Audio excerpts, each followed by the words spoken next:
Dan pemirsa, saat ini saya sudah tersambung dengan I Gusti Putu Arte, mantan anggota Komisi Pemilihan Umum yang sekarang aktif sebagai relawan Ahok atau relawan teman Ahok. Selamat malam Pak Putu yang malam ini berada di Bali. Selamat malam Pak Putu. Selamat malam Bung Aryo, selamat malam Bang Sihombing, dan selamat malam Bang Putu. Bang Hodri. Narasumber lagi satu. Bang Hodri Sitompul. Ya Pak. Ya. Pak Sitompul ya. Oke. Baik. Mas Putu, sejauh ini sudah ada pemanggilan atau rencana pemanggilan dari KPK untuk mengklarifikasi agar terang benderang kasus dugaan pemberian uang 30 miliar rupiah kepada relawan teman Ahok? Saya kira belum ada sampai sejauh ini. Sampai kemarin malam sekitar jam 11 saya kembali dari Pejaten, itu belum ada, dan kami masih tetap fokus pada urusan teknis soal verifikasi KTP. Tapi sebelum masuk ke sana, izinkan saya memberikan komentar sedikit dari statement Bang Junimart Giristan tadi. Pernyataan saya begini, pertama kami dari teman Ahok, saya kebetulan sebagai pendamping ahli kawan-kawan di situ, mengapresiasi apapun aspirasi, apalagi wakil rakyat di forum yang terhormat. Ya. Namun begitu, kami sangat menyesalkan apa yang kami sebut sebagai informasi berkelas sampah ada di ruang dewan. Apa alasannya Anda menyebut informasi kelas sampah, Pak Putu? Pertanyaannya, argumentasinya begini, dalam konteks kemudian di forum yang sangat terhormat semacam rapat dengar pendapat, maka seyogianya informasi apapun yang disampaikan harus didukung oleh data yang valid. Bukan sekadar hanya bertemu 1-2 orang kemudian dilempar di ruang publik.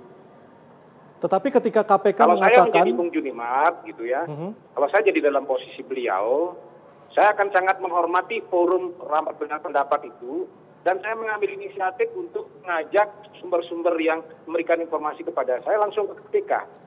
Ya, tetapi di sisi lain Pak Putu, KPK mengatakan telah mendalami atau tengah mendalami dugaan tersebut. Artinya tanpa Pak Junimart mengatakan statement itu di RDP dengan KPK minggu lalu, artinya KPK pun juga sudah bergerak. Apakah ini bukan merupakan bukti awal adanya dugaan tersebut?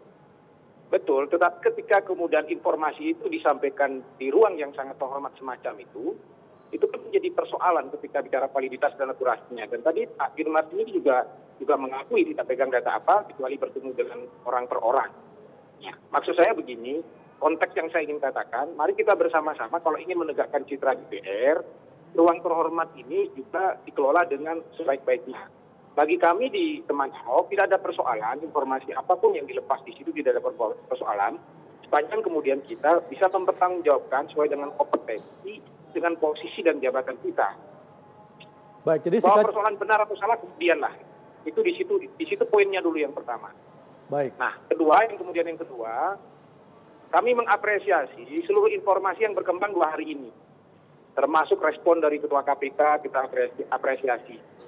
Apapun langkah-langkah ke depan, malah kami berharap bahwa kasus yang diungkap ini tolong secepatnya dibuka terang benderang, sehingga ia tidak menjadi sandera politik dalam perjalanan bagi pasangan calon kami yang sedang kami usung.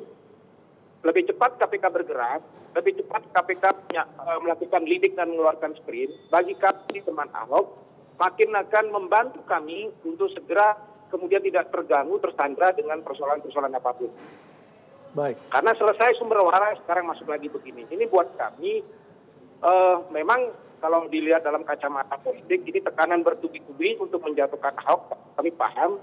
Tapi kami juga berterima kasih, ini semacam vaksin politik bagi anak-anak muda di teman Ahok untuk tetap bisa tabah, tegar, bergerak. Baik, Bang Karena Hodri kami atau juga Bang Emrus? di teman Ahok dan adik-adik itu tidak ingin, sama seperti yang diharapkan Bung Junimart tadi, ada orang per orang yang kemudian misalnya kalau itu benar, menjadi mafia untuk mengatasnamakan kawan-kawan teman Ahok. Kami punya kepentingan untuk membuka kasus ini secara terang benderang. Baik. Saya sendiri ketika bergabung di teman Ahok 2,5 bulan yang lalu, sampai hari ini saya katakan dengan jujur, kami tidak mendapat uang apapun sepeser pun 1 bulan. Saya selaku relawan yang sangat ikhlas membantu di agenda ini. Saya cari makan di tempat lain, bukan di aktivitas di teman Ahok. Baik, Bung Hodri atau Bung Emrus, silakan. Pak Putu, Hodri Sitompul sini Pak Putu. Ya, terima kasih Bang Sitompul. Silakan Bang. Saya membaca suatu majalah mingguan berita yang mainstream mengenai soal uang yang diterima teman Ahok. Kalau betul ya itu yang dimuat ya, terlepas atau Pak Putu bilang itu sampah gitu, tapi karena sudah dikonfirmasi kepada itu ya, katakanlah misalnya ini bergulir terus Pak Putu, ya kan? KPK menetapkan bahwa akhirnya ada sprindik. Ya. Kemudian katakanlah ya, katakan ini kita berandai Pak Ahok dia anggap ikut menyalahgunakan kewenangannya, bisa jadi tersangka. Nah, menurut Undang-Undang Pilkada itu kan masih bisa untuk dicalonkan. Ya, terus mengikuti tahapan-tahapan pilkada begitu, bukan Pak Putu. Nah, pertanyaannya, Pak Putu ini sebagai penasehatnya Pak Ahok, apakah menyarankan Pak Ahok mundur atau tetap ikut tahapan pilkada berikutnya? Karena saya harus menjawab pertanyaan Pak Sitompul dalam konteks maka kita tunggu saja pembuktian di level hukum. Saya tidak dalam posisi harus hari ini kemudian berandai-andai sama dengan pertanyaan berkali-kali yang ditujukan kepada kami, apa jalur perseorangan atau jalur partai politik, ya diserahkan saja kepada beliau. Baik, Bang Emrus. Karena begini Pak Sitompul, problem kasus yang sekarang sedang meledak ini, sedang hangat ini, itu akan sangat bisa ditelusuri dari setiap perkembangan yang jadi dinamikanya kemudian. Kita tidak bisa berasumsi pada hari ini seperti apa endingnya. Boleh tahu kemudian kami juga punya asumsi bahwa kami yakin betul Pak Ahok sebagai pejabat negara tidak kena pasal gratifikasi dari persoalan ini, dan kita yakin betul. Kami juga boleh berasumsi bahwa misalnya kalau benar ini, walaupun kami tidak yakin, ada orang per orang misalnya yang mencatut nama Pak Ahok. Betapa sekarang banyak berkeliaran, 1 oknum, 2 oknum, 3 oknum yang kemudian seperti kemarin ketika kasus salah satu relawan misalnya minta-minta sumbangan dan beliau juga marah. Saya sudah membaca secara utuh dari majalah berita mingguan di Maksud, kami sudah mendalami dan kita juga sudah punya analisis terhadap persoalan itu di mana kunci-kuncinya. Baik, Bang Emrus silakan. Bang Putu. Ya. Sedikit ini Emrus Siombing ini Bang Putu. Ya silakan Bang Siombing. Saya perlu berbeda pandang dengan Bang Putu ini. Artinya Bang Putu mengatakan bahwa ada informasi sampah gitu ya. Saya pikir kalau sampah pasti tidak informasi. Kalau informasi pasti tidak sampah. Jadi saya kira Bang Putu harus tahu dulu apa yang dimaksud dengan definisi informasi. Jadi informasi itu data yang sudah diolah yang mengandung makna.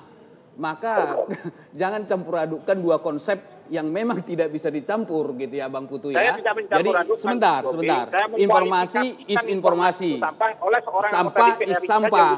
Artinya janganlah kita campur aduk, jangan kita sesatkan publik. Jadi oleh karena itu saya pikir konsep itu kurang tepat Bang Putu.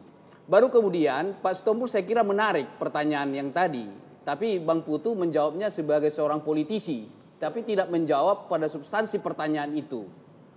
Bagaimana bila seseorang tanpa menyebut nama seseorang, Anda kan saya tahu juga punya konsultan politik atau mungkin mendampingi para calon. Nah, ketika calon tersebut tanpa menyebut nama sudah ditersangkakan, apakah Bang Putu masih menyarankan calon tersebut untuk terus jalan sebagai calon pilkada?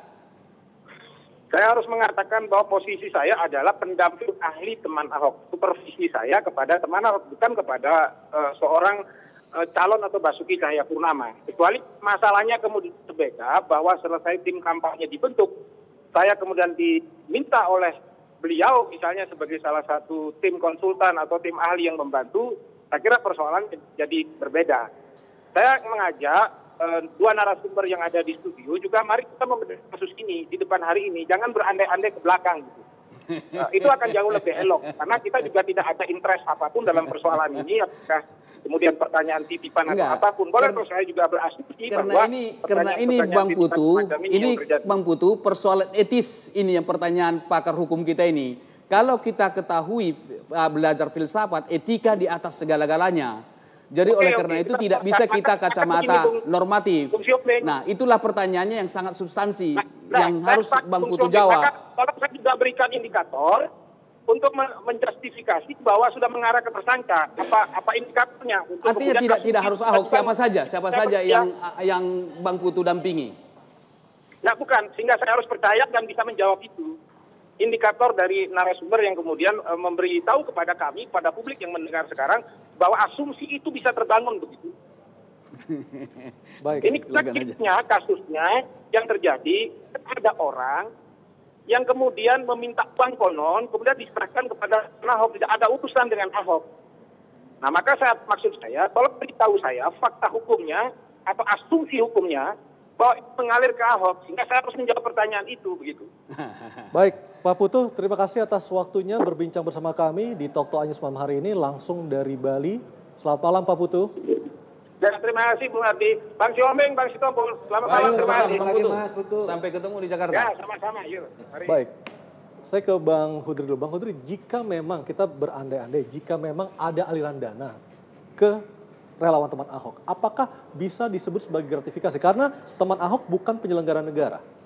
Ya, tentu kalau gratifikasi tidak itu.